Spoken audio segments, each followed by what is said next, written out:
Sir আমাকে ধরে আনলেন কেন? চুরি করার জন্য। তাহলে দাঁড়িয়ে আছেন কেন? তাড়াতাড়ি চলেন, একসাথে চুরি করি। সবাই শোনো, যেখানে তোমাদের সম্মান দেওয়া হয় না সেখানে তোমরা কখনো যাবে না। আচ্ছা স্যার, আপনাকে যদি কোনো জায়গায় একটুও সম্মান দেওয়া না হয় তাহলে কি আপনি প্রতিদিন সেখানে যাবেন? আমি সেখানে জীবনেও যাবো না। তাহলে কালকে থেকে আর আমাদের পড়ানোর জন্য স্কুলে আইসেন না। কিরে, তুই আমার থাপ্পড় মারলি? জানোস আমার বাপের নাম কি? বাহ, এক থাপ্পড়েই তোর বাপের নাম ভুলে গেলি? আমাদের দেশের নিয়ম হলো ভোট দিতে হলে কমপক্ষে 18 বছর বয়স হতে হবে, আর বিয়ে করতে হলে কমপক্ষে 21 বছর বয়স হতে হবে। স্যার, এটা থেকে আমরা একটা জিনিস শিখতে পারলাম। কি শিখতে পারলি? দেশ চালানোর থেকে বউ চালানো অনেক কঠিন। দেখি স্যার, আপনি পায়ের ব্যায়াম করছেন কেন? পা শক্ত করার জন্য।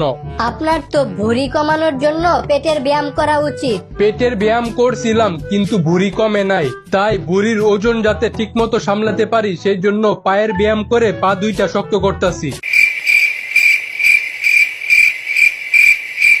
বল্টু, তোর এত সুন্দর গেঞ্জি কত টাকা দিয়ে কিনেছস? এই গেঞ্জির দাম আমি জানি না। কেন, গেঞ্জি কেনার সময় কি তুই দোকানে ছিলি না?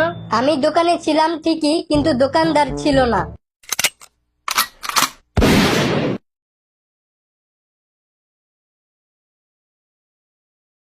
বৌমা জানো, বল্টু যখন আমার পেটে ছিল তখন আমি যেই খাবারগুলো বেশি বেশি খেয়েছিলাম সেই খাবারগুলো এখন বল্টুর প্রিয় খাবার। আচ্ছা মা, বল্টু যখন আপনার পেটে ছিল তখন সিগারেট একটু কম করে খেতে পারলেন না? আচ্ছা বন্ধু, কম্পিউটার কিভাবে চালু করে আমাকে একটু শেখাই দিস তো। কেন, তুই পারুস না? না, আমি পারি না। আরে ছাগলের বাচ্চা, এর লেগে তো তোরে সবাই বলদ কয়। যা, রিমোট নিয়ে আয়, শিখাই দিতাছি।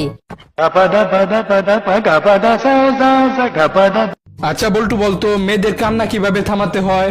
স্যার, এটা তো খুবই সোজা। কোন মেয়ের কান্না থামানোর জন্য ওই মেয়েটাকে শুধু বলবেন, আর কান্দিস না, তোর চোখের পানি দিয়া মুখের মেকআপ নষ্ট হয়ে যাইতেছে, দেখবেন 1 সেকেন্ডের মধ্যে কান্না থামাই দিব।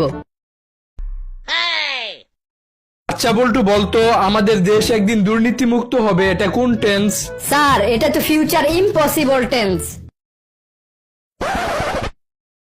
তোমার বাবার মাথার চুল এত কম কেন? যাদের মাথায় চুল একটু কম থাকে তাদের বুদ্ধি একটু বেশি হয়। ও আচ্ছা, এখন বুঝছি মেয়েদের মাথার চুল এত বেশি কেন হয়।